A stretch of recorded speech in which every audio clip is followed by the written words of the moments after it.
Hey everyone, and welcome to the second episode of this special series that I am creating for anyone out there who is just getting started with drawing or sketching. In episode number 1, which I'll make sure to link to down below, I explained everything that you should know as a beginner about basic drawing supplies. In the second episode, I'll explain why it's so important to start practicing your drawing on a slanted or tilted surface, 3 different ways that you can start practicing it, and also different materials that you can get depending on your budget. I'll explain some of the most common drawing pencil grips so that you can start exploring them, and I'll close the video with some exercises that you can start working on today to improve your pencil control and develop that ability to draw from the shoulder. Stay tuned for the next episodes in this series, which I'm going to be sharing in the upcoming weeks because we're going to be getting deeper into exercises that will help you improve your drawing skills faster.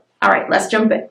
Let's talk about why it's so important to practice your drawing on a slanted or tilted surface. When most of us get started with drawing or sketching, we simply draw on any flat horizontal table or desk. And though this is perfectly fine in the beginning and it will help us start developing much needed skills such as our hand-eye coordination, our observational skills, and even our ability to recreate shapes and proportions to a certain extent, you will likely hit a wall eventually when it comes to your control over your drawing medium, your line quality, and the level of confidence and expression in your results overall. If you've been drawing on flat horizontal tables or desks consistently for a good amount of time, you've likely already experienced what it's like to work on a drawing for hours on end, and then when you finish your drawing and you hold it up so that you're seeing it at more of an angle that it's meant to be viewed at, you notice huge errors or distortions in proportions, in shapes, in perspective. And this has to do with the angle that you've been working at relative to your paper, your sketchbook, or whatever substrate you're drawing on. When you're drawing on a flat horizontal table or desk and you're sitting upright, you're working at a 90-degree angle from your sketchbook or paper. As you're working, you're seeing your drawing from a certain perspective and you think it's looking right, but when you hold up your drawing, it looks completely different. And even though there is no one specific angle that all artists should be drawing at, and it will be up to you to explore different angles and see what works for you and what you're comfortable with that leads to the results that you enjoy, working on a tilted surface, say more of a 25 to 45 degree angle from your drawing or your sketchbook, will allow you to see your drawing at a better perspective as you're working and at a more similar angle to what you're seeing your reference or your subject matter at, so that at the end you don't have any bad surprises. Another reason why it's so important to start practicing your drawing on slanted or tilted surfaces is because of gravity. When you're working on flat horizontal tables or desks, gravity is pulling your hand and your forearm down, which makes it very hard for you to move your entire arm as you're working. So much so that your hand, your wrist, your forearm can be resting on the table as you're drawing and you're just moving your wrist a little bit as you're drawing. It also makes it harder to draw lightly, which is very important, especially in the beginning of the drawing process. Because gravity is pulling your hand and your arm down, this makes it very hard for you to practice drawing from the shoulder and moving your entire arm as you're drawing. This is incredibly important if you're looking to hold your pencil effectively for drawing, which we'll be talking more about later, and if you're looking to improve your line quality and your level of expression in your line work and your mark making. Learning to draw from the shoulder and moving your entire arm is so key if you're looking for better line quality. And the last reason why it's so important to start drawing on slanted or tilted surfaces is because it is better for your posture and it helps remove that unnecessary stress or tension or strain on your wrist, on your back, on your neck that can be created when you're constantly hunching over your drawing for hours on end. It is so important that when you're drawing, you're making the process easier for yourself and you're drawing in a comfortable position.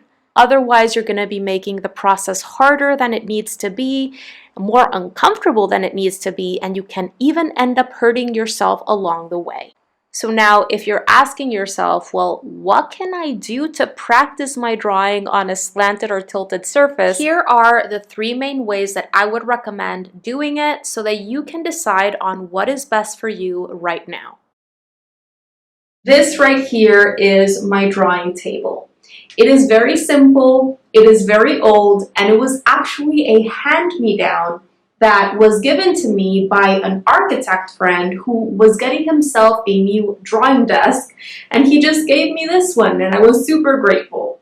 This is very similar to the kind of drawing table that I used when I was in art school, which helped me develop my drawing skills to a higher level. What's cool about drawing tables is that you have plenty of space and you can very easily shift and change the angle that you're working at. Right now, my drawing table is set up at around a 25 to 30 degree angle. And you can see how my sketchbook and my drawing tools, they're not sliding off at this angle.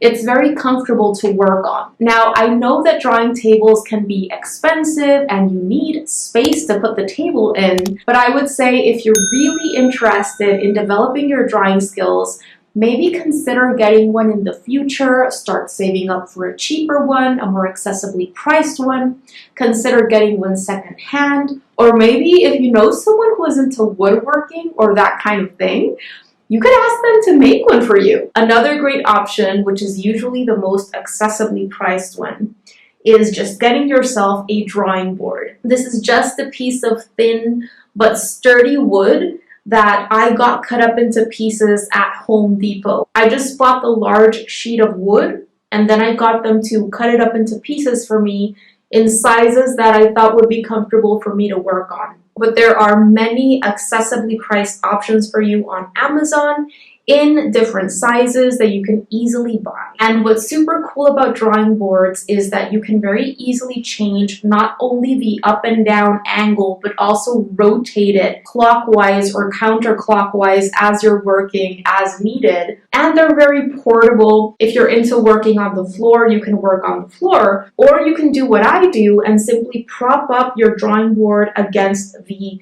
edge of a regular desk or table, place it against your upper legs at an angle that works for you, and just go from there. And last but not least, there is the option of practicing your drawing on an easel. And it can be a standing easel like the one that I am sharing here, or a desk easel. I would just make sure that if you do go for the desk easel option, that it doesn't slide and move around as you're working.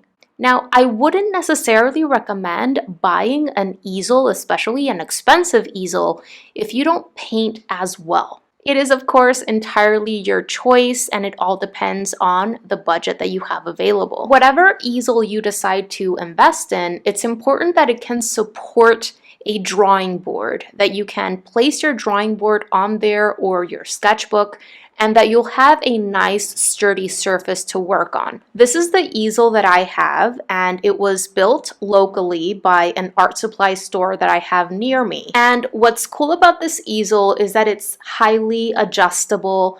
Not only can I change the angle that I am drawing or painting at, but the canvas holder at the bottom and also at the top, they can move up and down. This means that I can use this easel whether I'm standing or sitting in a chair or stool, and I can place my drawing board on this canvas holder very easily and make sure that my surface is nice and sturdy. It doesn't move around.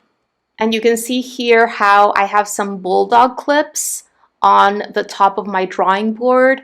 I can simply use those bulldog clips to clip on some large newsprint paper sheets to draw on, but I can also simply prop up one of my sketchbooks against that drawing board.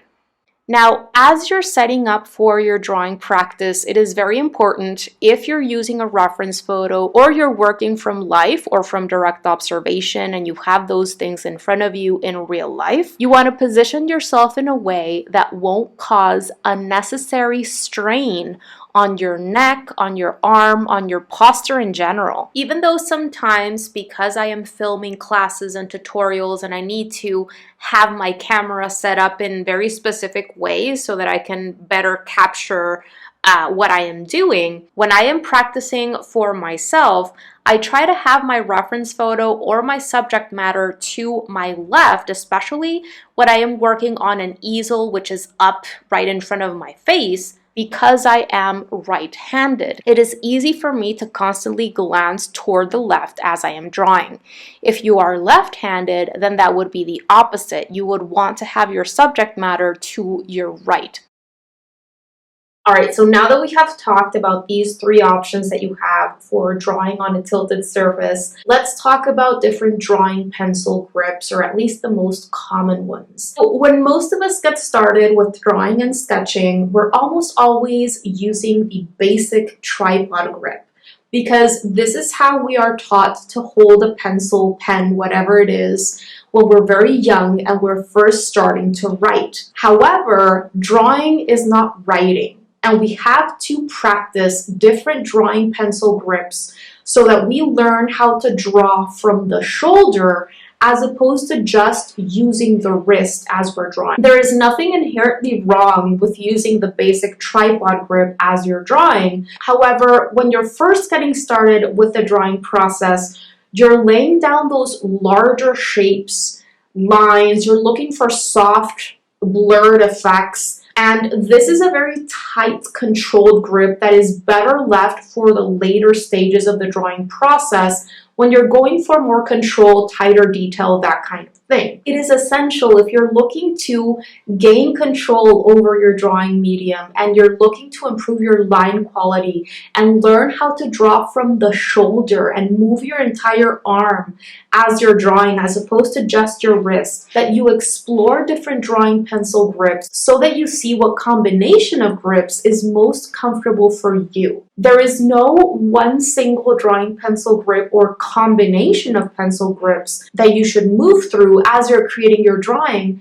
that is correct for all artists. It is up to each artist to explore, to practice with these different drawing pencil grips and actually draw pieces over and over so that you can find what works for you. What works for me or for your friend might not be what works for you. Some people are right-handed. Some people are left-handed. You might find different positions more comfortable than others. But what I can tell you is that if you explore these and you practice consistently, you're going to find specific grips that are more comfortable for you, that allow you to arrive at the effects that you're after and that you can move through easily as you're creating your drawing. If you work on these exercises that I'm going to be sharing with you today on a tilted surface like this, really practice moving your entire arm 5 to 10 minutes every day, you're going to move through that awkward beginner phase and improve your line quality a lot faster. I have placed a large sheet of newsprint paper on my drawing board and have fastened that with a couple of bulldog clips right here at the top. I have placed it on my easel here and everything is nice and sturdy for me. Let's start with the basic tripod grip. This one is great for precise lines and details, little marks for textures, and whenever you need to go in with just the tip of your pencil for greater control. There's also the extended tripod, where you hold the pencil from higher up. With the extended tripod grip, you're also able to create precise lines, sharp details, but because you're holding your pencil from higher up as opposed to so close to the tip, your lines and marks are going to end up looking lighter. Now let's move on to the overhand grip. This is my preferred grip when I'm just getting started with a drawing because it allows me to go in with the entire side of the tip of my pencil in order to create softer, blurrier lines. With the overhand grip, your hand is over your pencil as you're drawing, giving your pencil a very close angle to your paper as opposed to what you were using before with the tripod grip where the angle was a lot larger and only the tip of the pencil was coming into contact with the paper. Use the overhand grip to create a series of lines, straighter lines, curved lines, zigzags.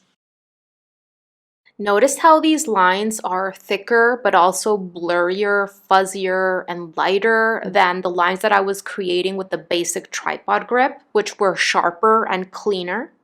There is another version of the overhand grip, which is called the tip-heavy overhand grip, where essentially you move your hand down the pencil and your index finger is pressing down the tip of the pencil. And this is helpful for instances where you need to create bolder, darker looking lines using the side of the tip of your pencil. It provides you a little bit more pressure, a little bit more control. And now we're moving on to the underhand grip, which, just as it sounds, it's when your hand is under the pencil. And this grip, again, enables you to use the side of the tip of your pencil as you're creating your lines. This grip is definitely the one I need more practice with. It doesn't come naturally to me as of yet, but it once again enables you to go in and use the entire side of the tip of your pencil as you're drawing. And the last drawing pencil grip that I'm going to be sharing with you today, which I would love for you to start exploring, is the paintbrush grip. So for those of us who also paint, you already know that you're supposed to hold your paintbrush from higher up in that ferrule, and this is kind of the positioning of your hand. This pencil grip is excellent for situations where you want light, delicate lines and marks. You mostly want the tip of your pencil to come into contact with the paper. And because you're holding your pencil from higher up, like with the extended tripod, it's going to help you create lighter looking lines and marks. So now that we've talked about these different drawing pencil grips, what I would recommend doing so that you can start exploring them and practicing drawing from the shoulder is filling up large sheets of drawing paper, whether it's newsprint paper, the way that I am using here, or cartridge paper, or even sheets in larger sketchbooks, at least 9 by 12 inch or larger is what I would recommend if you're practicing your drawing in a sketchbook, and I talk more about this in the first class in this mini course. If you're using a smaller sketchbook, that is not going to really encourage you to draw from the shoulder and move your entire arm, and you're likely only going to be using your wrist. So use larger sheets of paper. Draw on a tilted surface and just fill that area up with different types of lines, marks, shapes, concentric shapes. Fill in shapes with graphite using the side of the tip of your pencil. Practice drawing lines going toward different directions. Get comfortable shifting and changing the angle that you're drawing at and the orientation or the positioning of your wrist relative to the paper as you're drawing so that you don't handicap yourself, because in the future when you're drawing full pieces, you're going to be drawing in all sorts of directions. And start noticing what your weak points are, because we all have them. As you continue practicing, notice the difference in line quality when you're using different drawing pencil grips, and start thinking of how different line qualities and different grips could come in handy as you're creating your fuller drawings. And finally, to end this video, I just want to say, it's very likely that when you're just getting started, none of these pencil grips are going to feel very comfortable, and drawing on a tilted surface is not going to feel very comfortable either. But just like when you're developing any other art skill, it is essential to give yourself enough time, because whenever something is new, it's never going to feel comfortable. You're pushing yourself out of your comfort zone, and it's going to come down to allowing yourself the space and time to practice until it does. That is going to do it for class number 2 in this drawing mini course for the total beginner. I look forward to seeing you in class number 3, where we're going to be talking about how to simplify objects and subject matter that you're trying to draw into basic shapes or combinations of basic shapes, and how to draw large to small, general towards specific, so that we can get our proportions right. I have chosen some great reference photos of different objects to work with, so see you in class number 3.